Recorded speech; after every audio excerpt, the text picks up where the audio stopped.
Pessoal, então vamos lá, vamos estudar a nossa unidade 3. A unidade 3 da disciplina de Comércio Exterior, ela vem falar sobre nomenclatura comum do Mercosul e os Incoterms, que é algo que nós vamos nos aprofundar depois. Como nós estamos caminhando até agora? Nós começamos lá na primeira unidade, entendendo os conceitos, as definições, que são muito importantes para que nós pudéssemos chegar até aqui. Essa é a nossa unidade 1. Já na unidade 2, nós estudamos a estrutura do comércio exterior. Então, nós estudamos como o governo administrava o comércio exterior, qual era o papel das secretarias, qual era o papel dos ministérios. Então, nós estudamos a estrutura em si. Agora, nessa unidade, a ideia dela é trabalhar justamente a operacionalização, como de fato tudo isso acontece. Para trabalhar esse assunto, no primeiro tópico, nós vamos estudar a codificação internacional das mercadorias. No segundo tópico, nós vamos estudar a logística e formalização da comercialização internacional. No tópico 3, nós vamos estudar modalidades de pagamento e comercialização internacional. Então, percebam, nós vamos entender no primeiro tópico uma linguagem comum utilizada pelos países para definir mercadorias, para conseguir conversar entre si. No segundo tópico, nós vamos entender questões específicas da logística, como essas mercadorias são transacionadas, e no terceiro, como essas mercadorias são pagas. Vamos começar então pelo nosso primeiro tópico, codificação internacional das mercadorias. Então, veja, pessoal, nós estamos falando de um assunto que envolve vários países. Então, envolve o Brasil, China, Estados Unidos, né? Envolve vários países. Como nós já estudamos em unidades anteriores, cada país tem as suas especificidades, tem a sua cultura, tem a sua linguagem e faz uso de diferentes formas de produtos e serviços. Então, foi percebido que é necessário trazer uma linguagem comum para que esses países possam conversar entre si. Então, eu chamo isso aqui de taça. Para mim, isso é uma taça e que serve para beber água, beber suco. Isso para mim é taça. Para a China, talvez isso aqui não seja uma taça, mas receba um outro nome e que serve também para beber suco e para beber água, né? Então, enfim, os produtos, eles são conhecidos de forma diferentes. Então, veja, para mim, a salsicha é salsicha. Salsicha, esse é o nome daquele produto que a gente come no cachorro-quente, é salsicha. Mas, se talvez eu falar salsicha, dependendo da região onde eu esteja, a pessoa não vai saber o que é. Porque, se eu não me engano, ela é chamada de vina. Alguém aqui conhece a salsicha por vina ou é algum outro nome que se dá a salsicha? Aqui em Curitiba é vina, professora. É vina. Então, veja. Isso aqui. Oi? Em Curitiba. Em Curitiba. Não, é o mesmo estado que eu, a gente já chama os produtos de forma diferente. Aqui no interior do Paraná, nós falamos salsicha. O Erenildo, lá em Curitiba, ele pode conhecer por vina. Então, já no próprio estado, nós falamos diferente do mesmo produto. Imagine entre países. Talvez eu vendo aquilo como salsicha e eles podem não reconhecer isso como salsicha. Existe essa diferença entre os países. Então, por isso que é necessário dar uma linguagem comum aos produtos. E essa linguagem comum aos produtos vai acontecer por meio da codificação dos bens comercializados. Então, vai acontecer convenções. A última convenção que trouxe essa codificação mais atual foi a Convenção de Viena. Lá em Viena, né, nessa convenção, eles definiram que iriam estudar todos os produtos e a partir da sua matéria, né, a partir da sua parte física, a partir do seu uso, a partir das suas características, elas iriam então receber um código comum. Então, se eu vou vender uma salsicha para o Herenildo, eu poderia dizer para ele o código daquele produto. E lá ele pode acessar essa lista e vai ver que aquele código é a Vina, que ele chama de Vina, mas que eu chamo de salsicha. Então, vai existir essa codificação com códigos e que vai fazer com que nós possamos comprar, vender, trocar mercadorias, conhecendo então o que é de fato aquela mercadoria. E isso vai ser feito por meio do que se chama de sistema harmonizado. Se cair na prova de vocês o que é sistema harmonizado, lembre então que é uma lista, que é um sistema em si, que vai colocar código nos produtos a partir da sua parte física, a partir da sua estrutura e que vai possibilitar que nós possamos conversar com as mesmas linguagens. Como nós vamos definir esse sistema, então? Esse sistema ele vai possibilitar, então, a transação de mercadorias no âmbito internacional, trazendo essa padronização, fazendo com que as pessoas compreendam de fato o que se está comprando, o que se está vendendo. Como a ciência mercadológica define o sistema harmonizado? Como uma lista que foi definido a partir de convenções internacionais, como eu citei para vocês, a última foi a Convenção de Viena, onde eles vão estudar cada produto e trazer para elas um código. Então, existe uma lista, nós vamos estudar com mais profundidade depois, em que eu posso acessar lá qual é o código para cada produto. Então, esse sistema harmonizado traz para nós a nomenclatura de um produto, como eu citei para vocês, o nome da salsicha vai receber um código, o nome de todos os materiais, de todos os produtos recebem um código, traz para nós uma nomenclatura, traz para nós regras de como interpretar essa codificação, de como interpretar essa listagem e também traz notas explicativas que explica então esses produtos dessa listagem. É isso que o sistema harmonizado abrange. Então, vamos seguir então para a questão da codificação. E agora eu preciso que vocês prestem bastante atenção para que vocês possam compreender de fato. Então, esse sistema harmonizado estabelece que esses produtos serão codificados com 6 números. Ok? Então, 6 números vão definir um produto. Então, eu posso dizer assim para o Herenildo: Herenildo, eu quero te vender um produto de número 10, 150 e tarará. Aí ele vai lá na lista, na listagem lá dos códigos e vai identificar esse código, ele é qual produto? Aí ele vai entender se ele tem interesse ou não em vender. Então, precisa dessa codificação. O que significa cada um desses números? Então, veja bem, eu estou falando de uma lista. A lista tem capítulo, a lista tem posição e a lista tem subposição. Então, veja, eu vou falar assim para o Herenildo.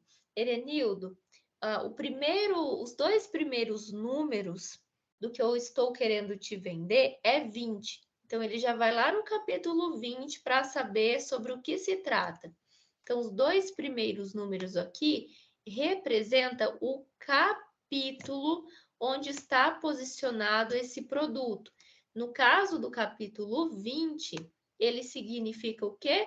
Que nesse capítulo nós vamos encontrar produtos de preparações de produtos hortalísticas de frutas e etc. Então, nesse capítulo, vai estar descrito como posições esses tipos de produto, hortalísticas e de frutas e de etc. Ok? Então, 2 primeiros dígitos representa o capítulo. Os 2 números seguintes representam o quê? Representa a posição. Então, vai especificar mais. Pensem vocês em um livro que vocês leem, no sumário do livro de vocês. Tem lá o capítulo, que traz um tema geral, amplo, e depois traz para nós itens. E ainda, às vezes, traz subitens nesses itens. Vai cada vez mais especificando. Então, nesse caso do sistema harmonizado, nós vamos ter o capítulo que traz para nós de forma ampla, depois nós vamos tendo as posições, até chegar então no código exato que nós estamos falando. Então, veja, os 2 primeiros números é 20. Ok, então eu sei que se trata de preparação de produtos hortalísticas, de frutas e etc. Os 2 próximos números são posições. Aqui nos deu, então, que os 2 próximos números é 0,7. Então, veja, capítulo 20, posição 0,7, significa o quê? Doces, geleias, marmeladas, purês e pastas de frutas. Então, eu sei que o que eu estou querendo vender para o Erenildo é doce, geleia, marmelada, purê e pastas de frutas. Ele também. Se eu passar para ele esse código 2007, ele pode consultar essa lista e entender que eu estou querendo vender isso. Isso pode ficar mais especificado ainda. Isso vai ficar mais especificado com os 2 próximos números, com os 2 últimos números. Os 2 últimos números representam a subposição. Então, se eu falar assim para o Erenildo, eu estou querendo te vender um produto de número 20, 07 e 99. Então, ele vai lá caçar na lista. 20, os 2 primeiros dígitos, o 20 representa o capítulo. Então, traz esse produto de forma ampla. Preparações de produtos hortalísticos, de fruta e etc. Aí eu disse para ele também que eu quero vender depois 07, né? 2007. Então ele já entendeu a posição. Então ficou um pouquinho mais específico. Doces, geleias, marmeladas, purês e pasta de frutas. Depois eu falei para ele que o final dos números era 99. E aí ele vai lá na subposição. Então com esse número 99, ele sabe que é geleias e marmeladas. Então é dessa forma que nós vamos trazer, então, a nossa codificação para uma padronização e classificação geral dos bens e dos serviços comercializados internacionalmente. Se é o seu objetivo vender para fora do país, você pode contar com o apoio de um despachante. Esse despachante pode formular, né, esse código para que você possa vender. Então, ele vai lá na lista e pesquisar o que melhor se enquadra na sua mercadoria. Mas você, enquanto administrador, pode ter domínio de tudo isso. Então, você mesmo já consegue entender do que se trata, né? Como se faz esse código, o que é algo muito importante também.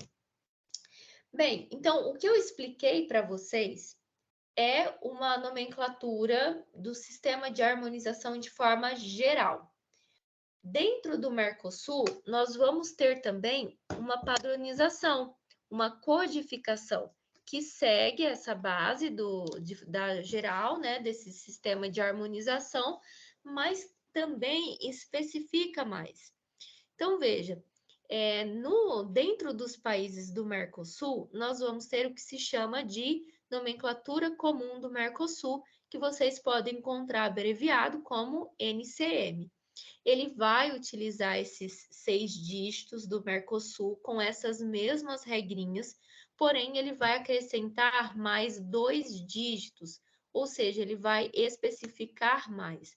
Então, para vender para um país do Mercosul, nós vamos utilizar essa codificação com mais 2 dígitos, os 6 primeiros, que representa esse sistema harmonizado, e os 2 últimos, que especifica mais ainda esse produto e que serve para venda dentro do Mercosul.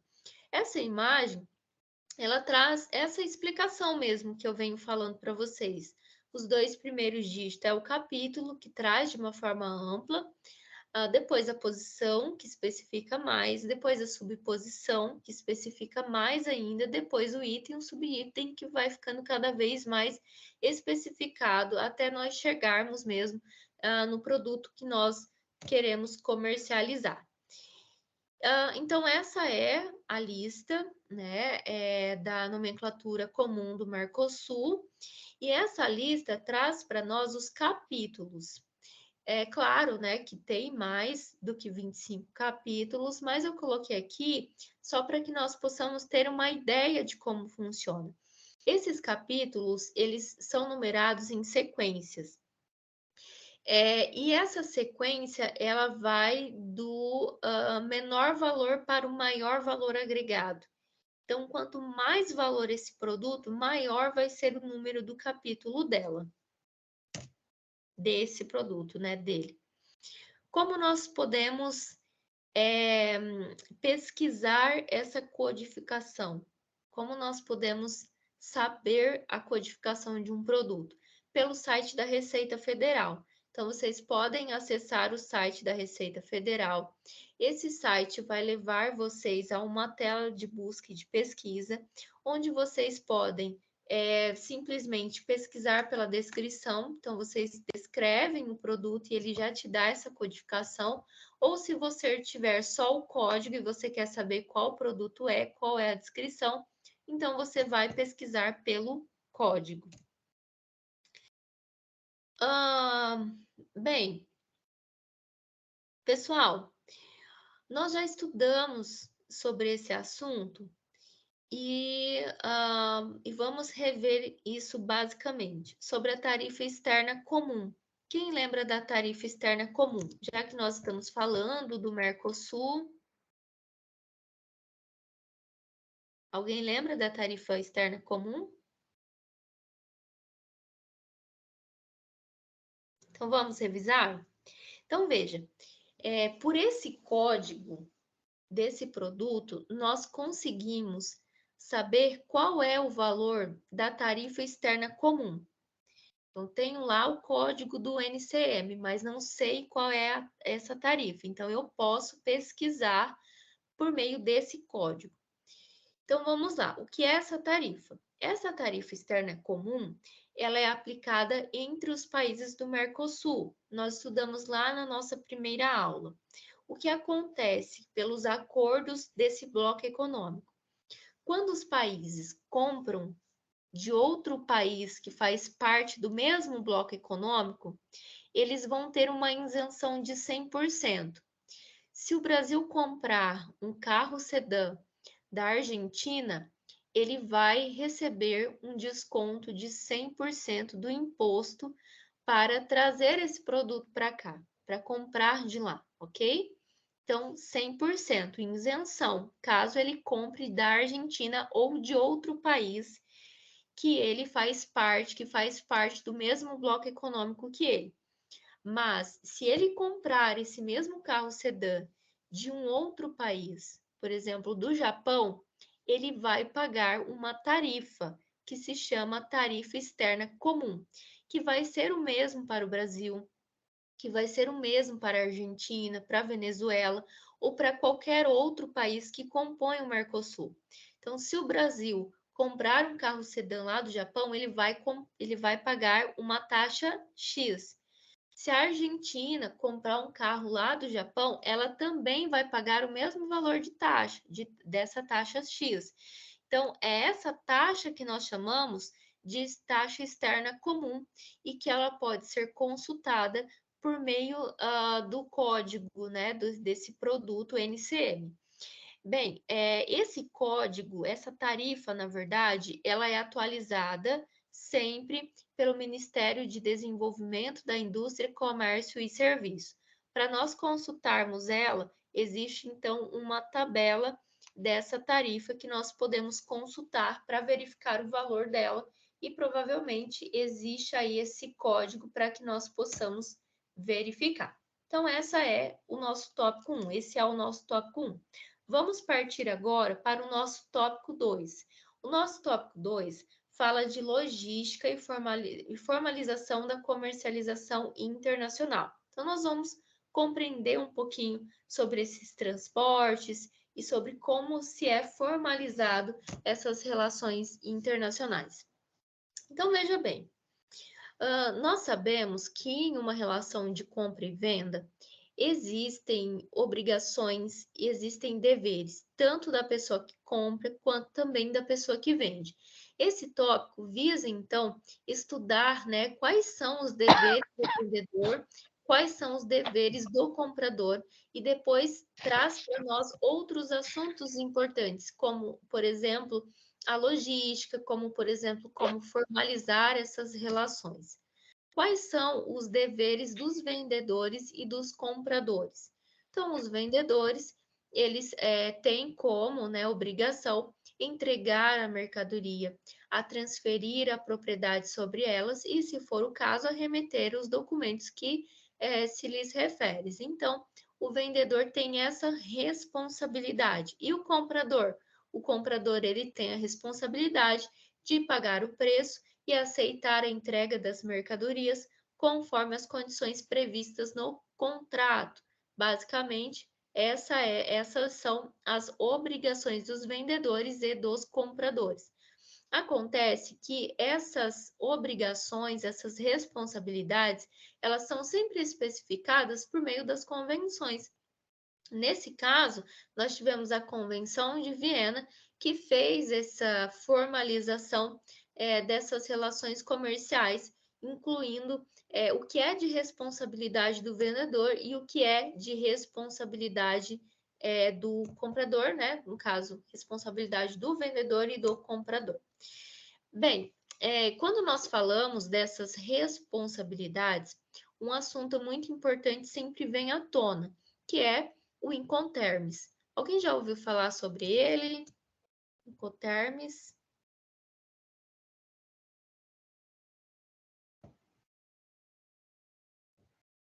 Mas ele é bem simples de entender. Então, veja bem, os Incoterms, eles vêm para dizer o que é obrigação e o que é dever de ambas as partes. Por quê? Existem relações em que o vendedor ele é responsável pela mercadoria até chegar lá no navio para ser transportado. E aí o comprador ele é responsável por essa mercadoria a partir do navio para cá. Existem outros tipos de relações em que o vendedor ele torna-se responsável pelaquela mercadoria até o navio chegar lá no continente ou no país do comprador, e o comprador se torna responsável de lá para cá. Existe a responsabilidade em que o comprador ele é responsável por pagar certos tributos, certos impostos, enquanto, dependendo da Incoterm, fica a cargo do comprador. Então, essas relações de quem é o que, quem é obrigado a quê, de quem é a responsabilidade, vai ser definido pela Incoterm escolhida a partir dos acordos. Então, eu vou fazer um acordo com o Erenildo de salsichas, né? Vamos supor que ele mora em um país e eu moro em outro país. Então, nos nossos acordos, nós já vamos acordar qual Incoterm nós vamos usar. A Incoterm vai definir o que é obrigação minha e o que é obrigação do Erenildo. Incoterm são 11 termos e que vai representar isso, o que é responsabilidade do vendedor e o que é responsabilidade do comprador. Dependendo do Incoterm, uma atividade pode ser minha, dependendo do outro Incoterm, essa mesma responsabilidade pode ser de obrigação do Erenildo, né? Então, isso vai depender de qual Incoterm nós vamos escolher. No total, existem 11. E ao longo do tempo, isso vai sempre se modificando, isso vai se atualizando, conforme as necessidades e as demandas da sociedade na época. Como eu disse várias vezes, existem 11 incoterms. Eu incluí aqui 2 para que a gente possa entender melhor e fazer um bom resumo desse tópico. Então, existem o Incoterm FOB e existe o CIF. Então, são 2 termos, são 2 incoterms. Dependendo do nosso acordo, nós podemos compactuar o FOB ou compactuar o CIF. Se nós escolhermos o FOB como incoterm desse nosso acordo, isso vai dizer que o vendedor vai ter a responsabilidade de entregar a mercadoria a bordo do navio, mas sem precisar pagar o frete internacional ou seguro do transporte, que ficam sob a responsabilidade do comprador. Então, se nós escolhermos FOB, quem for o vendedor, ele vai precisar entregar essa mercadoria no navio e ele não vai pagar esse frete internacional, ele não vai pagar o seguro.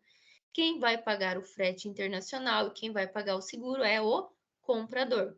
Agora, se no nosso acordo nós escolhermos CIF, o vendedor ele vai ser o responsável não só por entregar o bem a bordo do navio, mas também pelo pagamento do frete e do seguro até o país do destino. Então, se no nosso acordo nós escolhermos CIF, o vendedor vai ter que entregar essa mercadoria no navio e ele vai pagar o frete, ele vai pagar o seguro também dessa mercadoria até o destino. Então, esses incoterms definem isso, qual vai ser a responsabilidade do vendedor e qual vai ser a responsabilidade do comprador. Deixa eu ver só que horas são.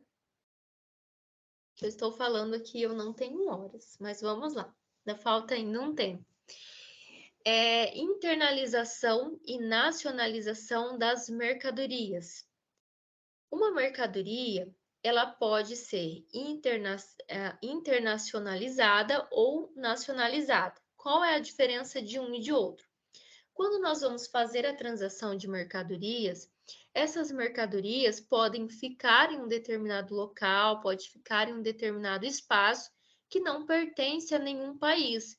Por exemplo, ela pode ficar em um aeroporto internacional, ela pode ficar em um porto internacional que não pertence nem ao Brasil e nem a um outro país. É um espaço internacional. Então, aqui nós dizemos que essa mercadoria está em processo de internacionalização, né? Ela está em trânsito internacional, ela não está nem no território importador, nem no território exportador. Agora, a nacionalização das mercadorias é quando essas mercadorias chegam ao destino, chega no país de destino.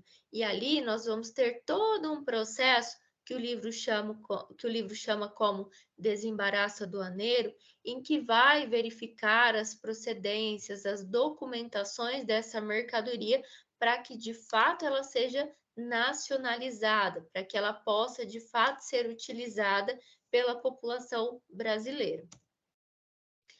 Despacho aduaneiro. Bem, não é tão simples assim comprar mercadoria de outro país ou vender mercadoria de outro país. Existe toda uma regulamentação governamental. Existem produtos que aqui é proibido, existem produtos que em outro país é proibido, mas que para nós não. E não somente isso, existe uma questão de imposto, existem várias questões que o governo administra. Então, nós precisamos fazer uma gestão perante ao governo dessas mercadorias que nós transportamos ou que nós importamos. Quem faz essa gestão?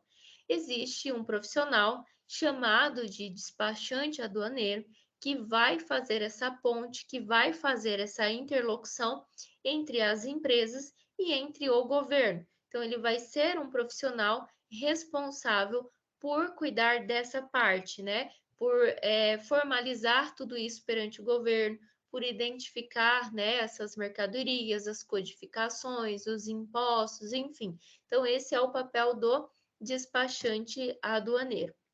O despachante aduaneiro vai fazer uma análise da mercadoria, né, se está tudo correto, se está tudo regulamentado conforme as normas do governo. Ele vai identificar o código, né, no caso do Brasil, o NCM, né, e ele vai fazer essa análise da mercadoria. Além da análise da mercadoria, ele vai fazer também uma análise das documentações dessa mercadoria.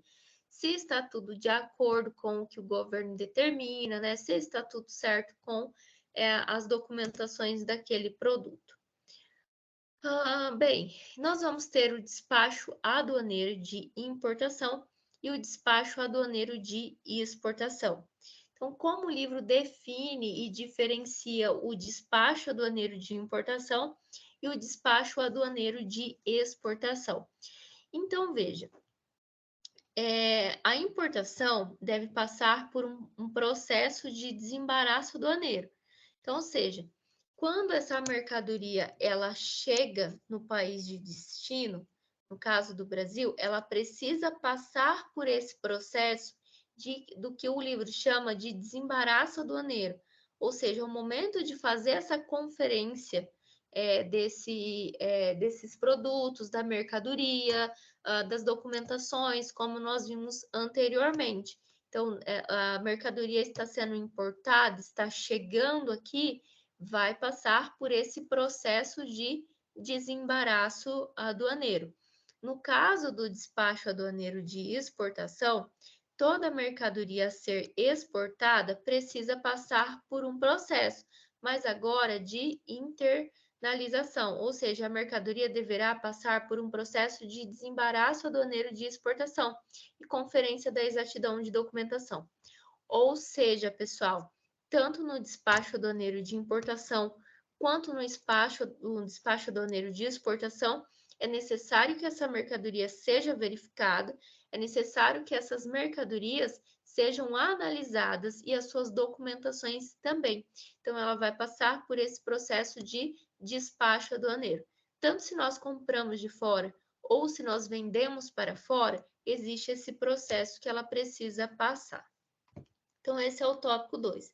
Estou falando rápido por causa do tempo, mas pode me parar, pode contribuir. Bem, tópico 3. Então, nós vimos que os países são diferentes em suas culturas, na maneira de consumir, né, na maneira de comercializar também. Existem diferenças de formas de pagamento? Existem sim. Aqui no Brasil, nós podemos comprar a prazo, à vista, crediário, existem várias formas de pagamento. Nos outros países também existem suas formas de pagamento que são diferentes do que acontece aqui no Brasil, do que acontece em todos os outros países, né? Os países são diferentes na forma de administrar e comercializar e consumir também. Então, existem modalidades de pagamento criadas de forma padrão, que nós vamos conhecer essa padronização, que é utilizada, né, por todos os países. Bem, de uma forma bem geral, as formas de pagamento podem ser classificadas como pagamento antecipado, pagamento à vista e pagamento a prazo. Pagamento antecipado, nós já podemos deduzir o que é. No caso, a pessoa que está comprando, ela vai pagar antes de receber a mercadoria, ok? Isso é pagamento antecipado. Pagamento à vista, a pessoa ela vai pagar no momento que ela recebe a mercadoria. Pagamento a prazo, a pessoa vai primeiro receber essa mercadoria e depois, então, ela vai pagar essa mercadoria. De forma geral, as modalidades de pagamento podem ser classificadas dessa forma. Especificamente, as modalidades de pagamento são modalidade de pagamento e recebimento antecipado, remessa sem saque, cobrança com saque, crédito documentário. Vamos entender um pouco sobre essas modalidades. Então, veja, na modalidade de pagamento e recebimento antecipado, O pagamento ele vai ser efetuado, né, como o próprio nome já fala, de forma antecipada, após a confirmação de recebimento do pagamento, é que a empresa ela vai começar a produzir. Então, primeiro o cliente paga, depois a empresa começa a produzir. Essa modalidade ela tem um grande risco, porque a pessoa que pagou antecipado não tem essa certeza de que ela vai receber, de que a empresa vai dar conta de produzir isso, né? Mas é uma modalidade de pagamento. Normalmente essa modalidade ela é utilizada ou quando se tem uma grande confiança na empresa que está produzindo, então eu confio nela, eu sei que ela vai produzir, ou então quando envolve um grande volume de venda e a empresa de fato precisa desse pagamento antecipado para ela ter recursos para comprar matéria-prima ou fazer algum outro tipo de investimento ali necessário para iniciar a produção. Então, essa é a modalidade de pagamento e recebimento antecipado. Uma outra modalidade de pagamento, remessa sem saque, também é de altíssimo risco. Por quê? O exportador, ele vai enviar a documentação dessa mercadoria para quem está comprando, e isso não vai ter um banco intermediando essa relação. Então, imagine vocês enviar a documentação de um produto, né? Sem antes receber esse pagamento, né? E sem ter um banco ali de fato intermediando isso. Então, só depois que primeiro eu vou enviar a documentação, depois a mercadoria, ou ambas podem ir juntas, e só depois eu vou receber esse pagamento, só depois o cliente vai me pagar.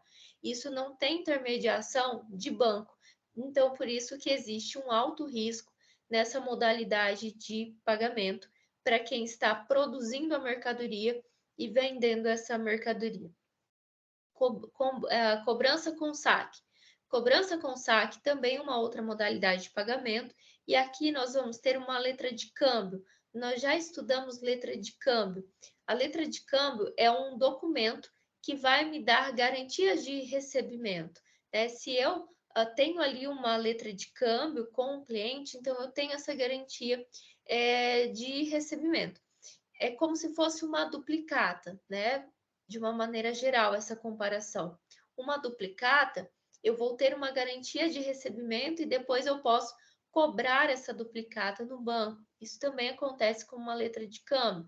Então, existe uma intermediação do banco, né, que garante à pessoa o recebimento desse produto, da venda desse produto, a partir de um documento que é chamado letra de câmbio.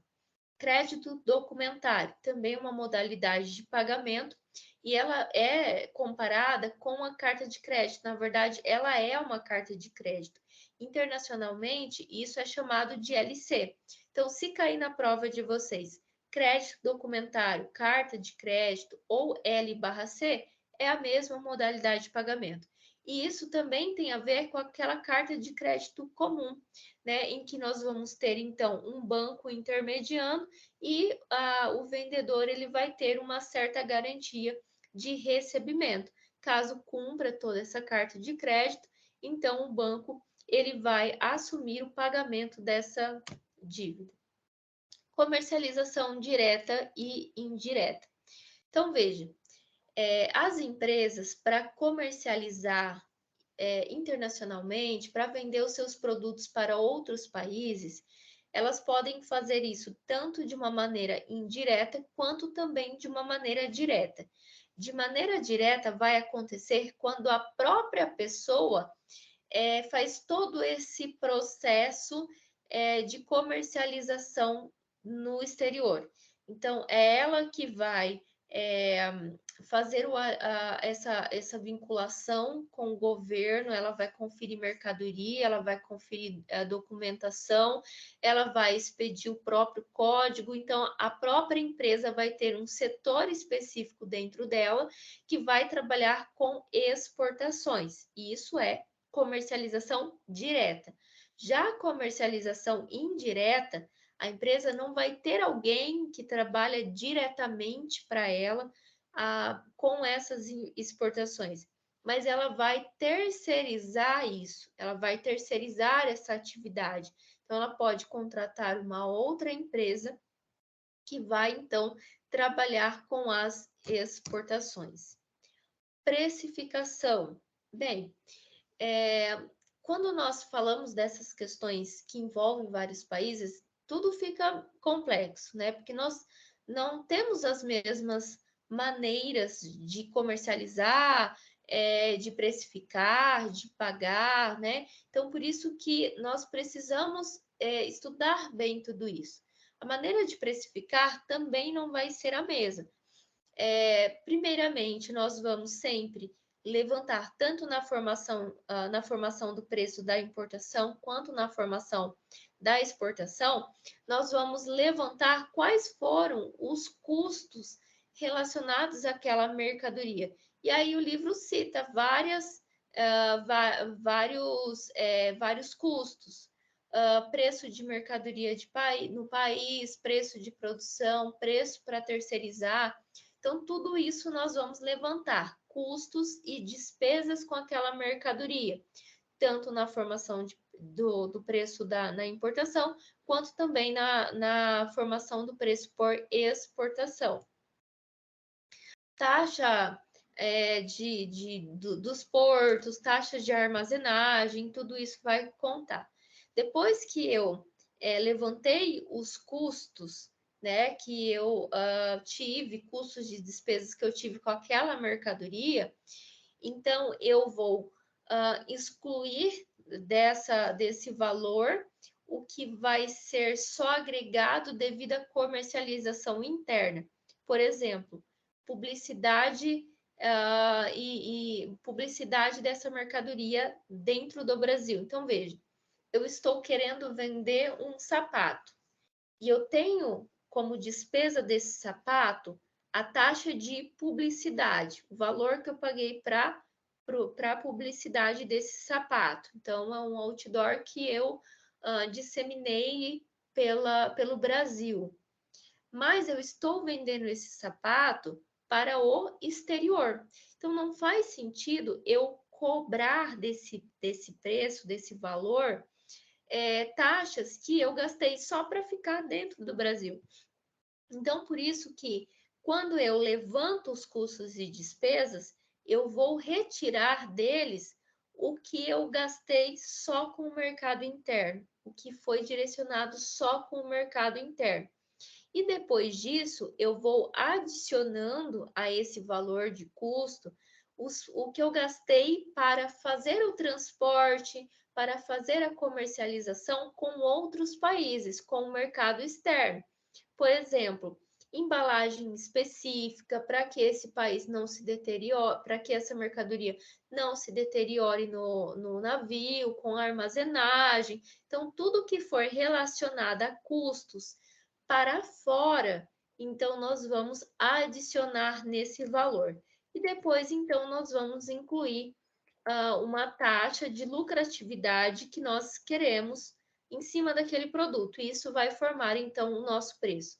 Ou seja, então vamos lá, só para a gente recapitular, porque o nosso tempo já está quase se esgotando. Para eu formar o preço, eu vou levantar os custos daquela mercadoria. Levantei todos os custos que eu gastei com aquela mercadoria, que eu obtive com aquela mercadoria. Depois eu vou retirar desse valor o que eu gastei só com o mercado interno, porque o valor que eu gastei só com o mercado interno precisa ser vinculado a mercadorias que vão ser vendidas no mercado interno. Esse produto que vai para outro país precisa ser agregado a ele apenas as despesas e os custos relacionados a esse transporte, a essa comercialização dele para fora. Por exemplo, para comercializar, às vezes eu preciso ofertar uma comissão para uma pessoa específica, né? Para um despachante específico. Então, vou agregar naquele produto, né? Então, vejam, e depois que eu fiz isso, levantei os custos, eu adiciono a minha margem de lucro, então eu tenho o meu preço. Pessoal, tentei resumir bastante conteúdo dessa disciplina por causa do nosso horário, mas